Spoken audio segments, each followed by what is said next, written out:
Nah, sekarang ketiga ya, yaitu nafas perut atau nafas dalam ya. Jadi yang disebut nafas dalam itu nafas perut. Artinya waktu tarik nafas nanti perut mengembang, mengembuskan nafas, perut mengempis ya.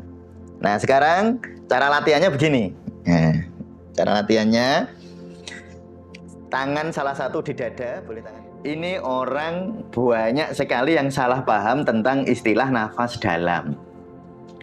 Orang mengira nafas dalam itu tarik nafas sekuat-kuatnya. Itu namanya nafas besar, bukan nafas dalam ya. Satu napas, 3 dimensi, 1 tujuan ya. Satu napas, ya napas itu ya napas ya. 3 dimensi dan 1 tujuan. Nah, 3 dimensi itu gini. Ya, jadi ingat ya. Jadi mungkin kan teman-teman latihan pernafasan banyak. Ada yang latihan pernafasan ini, pernafasan ini, pernafasan ini. Ini tentu pernafasan semacam itu baik ya, tapi mungkin yang berbeda tujuannya. Nah, kalau di tasawuf Indonesia sekali lagi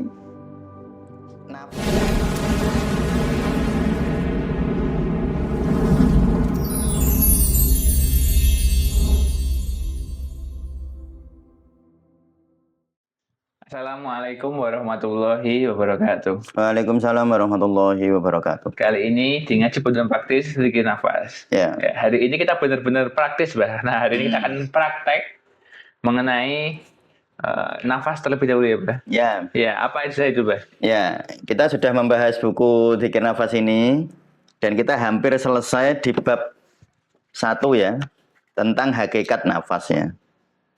Ya, kita tinggal beberapa halaman. Nah, sebelum kita masuk ke hakikat zikir, saya masuk dulu ke tutorial agar nanti teman-teman setelah bab 1 selesai, teman-teman sudah bisa bernafas sesuai dengan panduan napas tasawuf Indonesia.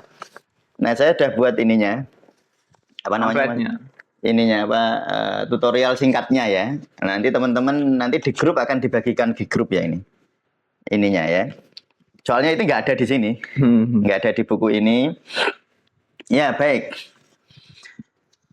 Sebelum kita tutorial, Mas Jawahir ya, saya akan memberikan dulu ini dicatat betul-betul ya. Karena ini ilmu yang sangat praktis, kalau nggak dipraktekkan ya percuma. Saya harap nanti teman-teman sebelum kita memasuki hakikat zikir, kita memahami dulu tentang metode pernafasannya. Nah, di tasawuf Indonesia itu ada, saya buat istilah gini Mas. 1 napas, 3 dimensi, 1 tujuan ya. 1 napas, ya napas itu ya napas ya. 3 dimensi dan 1 tujuan. Nah, 3 dimensi itu gini. Ya, jadi ingat ya. Jadi mungkin kan teman-teman latihan pernafasan banyak. Ada yang latihan pernafasan ini, pernafasan ini, pernafasan ini. Ini tentu pernafasan semacam itu baik ya, tapi mungkin yang berbeda tujuannya. Nah, kalau di tasawuf Indonesia sekali lagi nafas itu fungsinya beribadah. Afdholul ibadati adul anfasnya. Jadi seapi-api yang ibadah itu menghitung nafas. Artinya nafas itu untuk ibadah. Sebagai wadahnya zikir itu nanti yang dicamkan. Jadi saya jangan sampai teman-teman malah di tasawuf Indonesia malah terlalu fokus di kesehatannya nanti. Ya bertanya di situ boleh. Ya, bertanya tentang apa itu? Napas tertentu untuk kesehatan itu tentu saja saya tidak bisa melarang.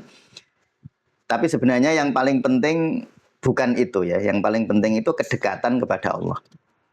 Nah, itu jadi 1 napas terus 3 dimensi. Nah, 3 dimensi di sini itu maksudnya nafas itu dimensinya ada dimensi biologis 1, lalu dimensi psikologis 2, dan yang ketiga dimensi spiritual ya. Jadi ada 3 dimensi itu. Nah, di tutorial kali ini saya akan memberikan tutorial di dimensi di dimensi biologisnya dulu. Jadi nanti ada insya Allah ya, 2 atau 3 tutorial nanti ya. 2 atau 3 2 atau 3 konten. Ya, saya mohon untuk biar nanti ke depannya nggak usah nanya-nanya lagi. Kan biasanya ke depannya nanti nanya-nanya lagi ini nafasnya hidung-hidung apa gimana kan itu biasanya berulang-ulang pertanyaannya. Nah, saya harap nanti teman-teman memperhatikan ini betul-betul sehingga nanti dalam praktek teman-teman tinggal menghayati, tidak perlu teman-teman bingung lagi bagaimana caranya ya. Nah, Jadi sekali lagi ada 3 dimensi napas ya. Dimensi biologis, dimensi apa lagi Mas Jawair? Ini biar Psikologis. ini biar saya nggak menutup. Dimensi psikologis dan dimensi spiritual ya. Nah, pertama dimensi biologis. Nah, dimensi biologis ada 4. Nah, ini nanti kita praktek 4 ini. 1, bagaimana napas tasawuf Indonesia untuk dimensi biologis? 1, hidung-hidung. Nah, hidung-hidung. 2 lambat, 3 sedikit, 4 dalam. Nanti ada plus jeda. Plus jeda di antara nafas ya. Jeda antar nafas ya, atau tahan nafas. Jadi ada 5 sebenarnya ya, ada 5. 1 hidung-hidung. 2 lambat, 3 sedikit, 4 dalam, 5 tahan nafas ya. Ada 5 dimensi biologis ini yang teman-teman sebelum masuk ke zikir sebaiknya bisa dulu model nafas seperti ini. Ini modelnya ya? Modelnya. Nah, nafas seperti ini nanti akan membuat teman-teman akan lebih mudah masuk ke dalam dimensi spiritual ya. Jadi ini nafas yang akan memudahkan seseorang masuk ke dimensi lebih dalam. Karena manusia itu lapis-lapisan ya. Manusia itu kalau di zikir nafas ada zikir nafas jasadiyah, ada zikir nafas qalbiyah dan nafsiyah. Itu sebenarnya menunjukkan kedalaman. Kedalaman dari dimensi kemanusiaan ya. Nah, kalau teman-teman napas sejak awal ini sudah begini, sudah sesuai dengan apa yang kita harapkan seperti tutorial ini. Nanti teman-teman insya Allah akan masuk ke lebih dalam, lebih mudah. Tetapi saya garis bawahi, jika teman-teman kesulitan tidak perlu patah semangat. Misalnya ngikutin tutorialnya kok susah, berarti saya nggak bisa zikir, enggak. Teman-teman tidak perlu merasa seperti itu. Nanti malah menolak dan penolakan itu malah memperburuk keadaannya. Artinya malah akan menjadi hijab yang atau menjadi penghalang kita menuju ke pokoknya yang paling penting itu nanti disyukuri sebenarnya ya. Jadi bagaimana bisanya disyukuri. Baik, yang pertama 1 hidung-hidung. Nah, saya jelaskan hidung-hidung. Saya belum menjelaskan tentang manfaat dulu ya. Sebenarnya manfaatnya banyak. Kalau mau dijelaskan secara ilmiah itu bisa panjang lebar ya. Tapi intinya nafas hidung-hidung itu nafas sesuai fitrah. Ya. Jadi nafas hidung-hidung itu nafas sesuai fitrah. Memang hidung digunakan untuk nafas. Iya kan, kalau mulut digunakan untuk makan, mata digunakan untuk melihat, telinga digunakan untuk mendengar. Nah, hidung itu digunakan untuk bernafas. Sehingga nafas hidung-hidung itu, mengapa kok nafas hidung-hidung? Saya jawabannya itu, yaitu itu memang fitrahnya hidung. Sunatullahnya seperti itu. Sunatullahnya hidung memang digunakan untuk nafas. Ya, nanti ada penelitian sehingga kalau nafas hidung-hidung itu nitrit oksid akan lebih tinggi. Nitrit oksid itu membuat pembuluh darah melebar, lebih lentur, itu otomatis begitu ya. Itu nanti ada penjelasan ilmiahnya. Nah, tapi yang mungkin teman-teman yang dibutuhkan saya kira tidak penjelasan ilmiah. Yang dibutuhkan piye carane ya. Nah, jadi hidung-hidung itu gimana? Nafas hidung-hidung itu tarik lewat hidung, hembuskan lewat hidung ya. Tarik lewat hidung, hembuskan lewat hidung. Nah, memang nanti ada variasi. Sesekali nafas hidung mulut boleh. Nah, ada rumus seperti ini. Nanti teman-teman bisa coba sendiri ya. Nafas hidung-hidung itu sangat bermanfaat untuk sangat bermanfaat untuk problem-problem psikologi spiritual. Psikospiritual ya, itu nafas hidung-hidung. Tapi kalau teman-teman hidung mulut itu bagus untuk problem jasadiyah. Problem fisik ya, misalnya kalau di grup obat biospiritual boleh teman-teman misalnya mengalami sakit terkilir gitu ya, terus mengalami cenut-cenut gitu, mengalami kesakitan luar biasa. Nah, teman-teman bisa nafas hidung mulut. Jadi hidung mulut itu termasuk anestesi yang baik ya, bisa dipakai lah. Nah, karena kita ini di tasawuf Indonesia tujuannya adalah tujuan spiritual, maka hidung-hidung menjadi prioritas. Tidak mengatakan hidung mulut salah loh ya, tapi prioritas. Afdolnya begitu. Jadi teman-teman afdolnya hidung-hidung. Tapi jika nanti teman-teman suatu ketika rasanya tidak nyaman secara fisik, boleh hidung mulut ya. Nah, yang kedua lambat. Nanti lambat itu sebenarnya bisa dihitung ritme.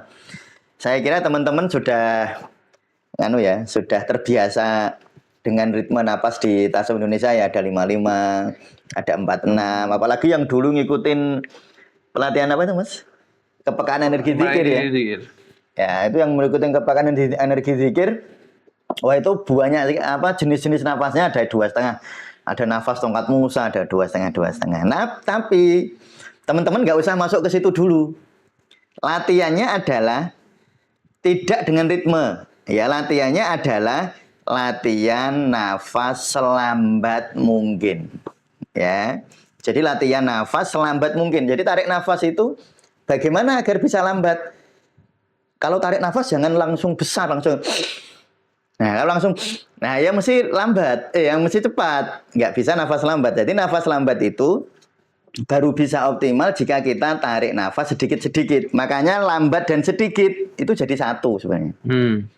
Teman-teman kalau nafasnya banyak, nggak bisa lambat. Nafasnya banyak begini ya langsung pol, ya mentok. Tapi kalau teman-teman nafasnya sedikit, itu berarti teman-teman akan melambatkan nafas. Sedikit itu gimana sih? Sedikit itu gini. Teman-teman seakan-akan misalnya itu air, itu teman-teman masukinnya sedikit-sedikit, tidak langsung disok gitu. Apa disok? Apa disok itu? Langsung dituangkan seluruhnya. Jadi misalnya teman-teman begini, ya itu dituangkan seluruhnya udaranya. Lah ini enggak sedikit-sedikit, tarik sedikit-sedikit. Seberapa sedikitnya? Nah, ini persis pertanyaan. Sedikit apa Ustadz? Sesedikit mungkin yang teman bisa. Ya. Jadi nanti latihannya gitu. Nanti kalau teman-teman sudah biasa latihan ini, nanti kalau sudah masuk ke ruang-ruang yang lebih praktis, kayak nanti pernafasan untuk ini dengan ritme ini, misalnya di pelatihan obat biospiritual kan nafasnya 478. Untuk bius ya, untuk anestesi. Untuk anestesi spiritual ya 478. Nah, teman-teman nggak usah ke situ dulu. Ya, nggak usah ke situ dulu. Latihannya ini dulu, biar nanti gampang yang itu. Nah, caranya napasnya hidung-hidung pertama. Kedua, sedikit dan lambat. Ya, sedikit. Jadi teman-teman sesedikit mungkin tarik nafas. Sampai nggak ada ininya. Seandainya ini ada ada tisu, bulu ayam atau ada tisu nggak? Misalnya ada bulu ayam di sini, itu bulu ayamnya nggak bergerak. Yang disebut sedikit itu begini. Ya, ini misalnya ini tisu setipis ini ya. Ini tisu, ini ada kipas angin kan gerak ini. Ini ada kipas angin ini. Nah, loh gerak ini ada kipas angin. Coba kipas anginnya dimatiin Mas. Nah, kipas anginnya dimatiin. Nah, yang disebut sedikit itu gini. Seandainya tisu ini di sini, seandainya ada tisu di sini, teman-teman tarik nafas, ini nggak bergerak tisunya. Tapi kalau teman-teman misalnya napas banyak ya gini, loh gerak dia. Nah, gerak. Nah, tapi nanti dengan jarak satu ini, satu jari, teman-teman nafas sesedikit mungkin. Tarik nafas, ini tisu nggak bergerak. Ya, nah, itu namanya napas besar atau nafas banyak namanya. Ininya bergerak. Jadi yang disebut napas sedikit itu sesedikit mungkin memasukkan udara. Ya, sesedikit mungkin masukkan udara. Namanya napas sedikit. Ya. Jadi hidung-hidung, saya kira gampang ya hidung-hidung. Makanya kalau di Tasawuf Indonesia itu dulu pernah itu Mas Dika pakai ini. Kalau tidur pakai mikropur. Ininya ditutup begini. Maksudnya apa? Biar biasa nafas hidung-hidung. Ya. Saya sebenarnya punya mikropur, nanti tak contohin mikropur ya. Sekarang jadi hidung-hidung lambat, sedikit, dalam, atau lebih tepatnya hidung-hidung selambat mungkin, sesedikit mungkin, lalu dalam. Nah, ini orang banyak sekali yang salah paham tentang istilah nafas dalam. Orang mengira nafas dalam itu tarik nafas sekuat-kuatnya. Itu namanya nafas besar, bukan nafas dalam ya. Sekali lagi diinget-inget ini. Ya, biar nanti nggak tanya-tanya terus itu. Ya, karena pertanyaan itu terus berulang ya, nafas dalam, nafas hidung-hidung apa ini, itu terus berulang. Jadi tarik nafasnya, kalau nafas dalam itu maksudnya begini. Tarik nafas, perut mengembang. Hembuskan nafas, perut mengempis. Namanya nafas dalam.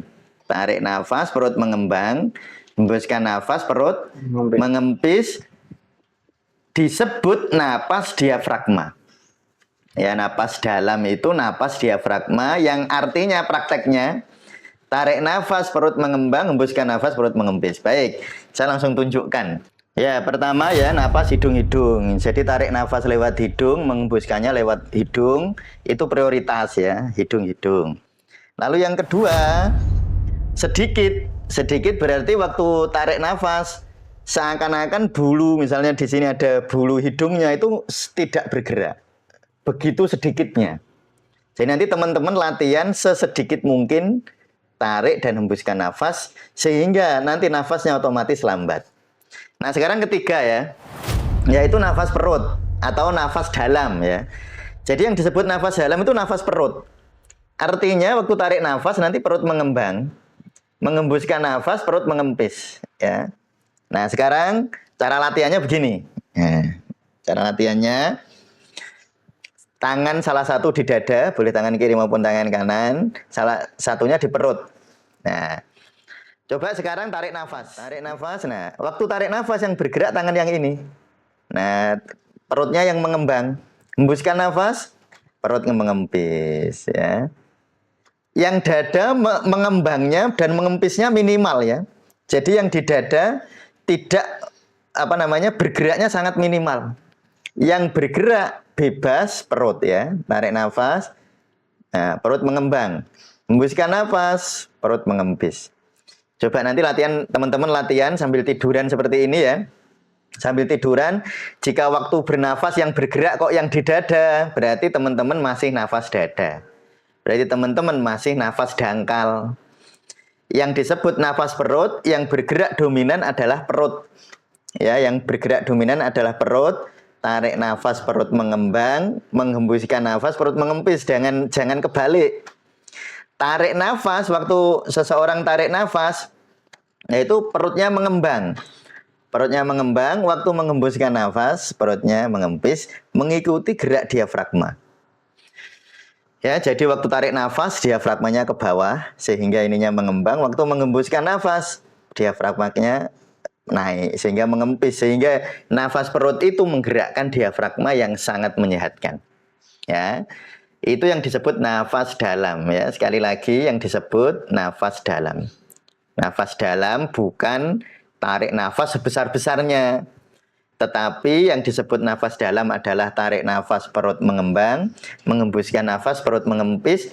Nanti teman-teman perhatikan waktu latihan seperti ini. Jadi nanti kalau tarik nafas, hembuskan nafas kok yang bergerak tangan yang di dada, berarti teman-teman belum nafas dalam. Teman-teman masih nafas dangkal.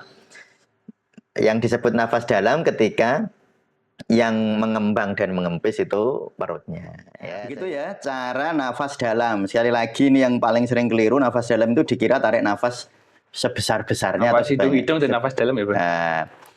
Nah, sekarang tadi nafas itu kan paling bagus hidung-hidung.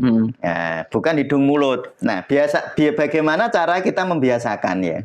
Karena nafas itu idealnya hidung-hidung. Karena tadi hidung-hidung itu fitrahnya memang buat nafas. Nah, bagaimana cara kita agar kita terbiasa nafas hidung? Karena biasanya orang itu tanpa dia sadar nafasnya lewat mulut. Apalagi pas tidur, ngorok ya. Nah, nafasnya itu biasanya bahkan dalam keadaan begini itu dia begini. Nah, nafas dia ininya terbuka. Sehingga tanpa dia sadari nafasnya mulut-mulut. Biar kita biasa nafas hidung-hidung, nah pakai ini. Nah, ini namanya mikropur ini loh. Yang kayak gini bisa dibeli di apotek. Nggak usah beli di Tasawuf Indonesia. Nah, ini kan pakai gini nanti. Nah, ini loh Mas Zawir. Nah, ini ya. Nah, ini pakai gini terus ditutup gini. Hmm. Hmm. Pakainya kapan itu? Pakainya misalnya contoh, ya tentu saja kalau pas bekerja ya enggak ya. Terutama kalau pas olahraga. Jadi olahraga, teman-teman kalau olahraga, ini olahraga bukan olahraga yang berat loh ya, jalan lah, olahraga jogging apa jalan santai, ini ditutup. Biar nanti waktu olahraga ininya enggak kebuka sehingga kita betul-betul terlatih nafas hidung-hidung ya. Lalu yang kedua bisa dipakai waktu tidur. Ya, waktu tidur teman-teman bisa pakai micropore ini micropore aman ya, ini aman. Ya, jadi cara pakainya jangan nggak usah besar-besar, segini aja ini. Segini ini kira-kira ya 1 atau 1,5 sentian lah ya. Nah, lalu ditutup di sini. Ditutup di. Nanti ini lama-lama lengket dan lengketnya, misalnya ada saat tertentu teman-teman butuh membuka karena mungkin ada problem tertentu, ini insya Allah terbuka otomatis. Bukan otomatis ya, terbuka lebih mudah. Nah, tetapi saya tidak menganjurkan yang pakai ini itu orang yang punya problem pernafasan dan jantung. Ya, jangan pakai ini waktu tidur maksudnya. Pakainya waktu melek aja. Jadi waktu melek itu ya.